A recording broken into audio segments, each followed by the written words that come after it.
it'll freaking it'll turn into something super magical that I'll freaking love. I might even just do like freaking like oat milk instead of freaking water next time, and then see how he likes that.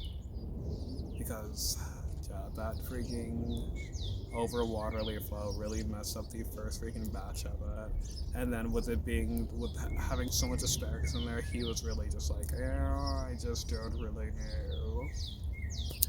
But anyways, you guys, yeah, for the grilling freaking video, I was like, maybe I'll do one later in the summer. As you guys know, it's that warm season in flow, so I'll definitely be doing more freaking grilling freaking flow videos. I've been telling you guys about the freaking bonfire that we were working on. So this is the update. I brought the table.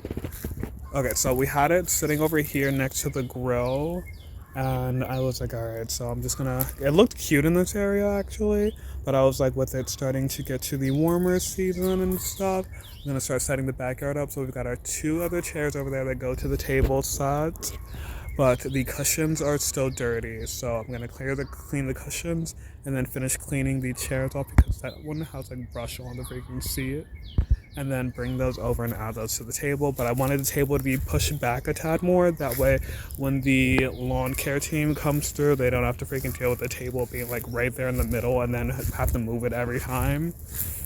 These are the chairs. These were like the backup extra chairs that our freaking landlord gave me a few years ago. And he was like, do you want any extra chairs? And I was like, yeah, of course. If anybody freaking else joins and we need more than 6 chairs, that'll be perfect rather than us having to bring out the freaking stools and stuff. And I was like, this will also be perfect for the little homemade. This is how the little homemade bonfire pit turned out, you guys. It's super adorable. I had the sticks like sitting up, but the wind and everything has been just knocking it over and over again. But yeah, I've freaking stocked it up with a bunch of twigs and stuff. So I'm like, when I finally do get this started, it should be able to last for a decent bit. With the charcoal being wet last night, though, I had to take like a few of the really thick ones out of there, and then I put them into the fire to like literally withstand it for a decent bit as the charcoal, started to burn out for a bit. And I'm gonna taste the food in a bit. I'm hoping that it didn't add too much of like an earthy taste to it as opposed to the charcoal flow. Are you okay? What did you chew on? Did you chew on a twig? He's like, yeah, of course I did. What do you think I was doing?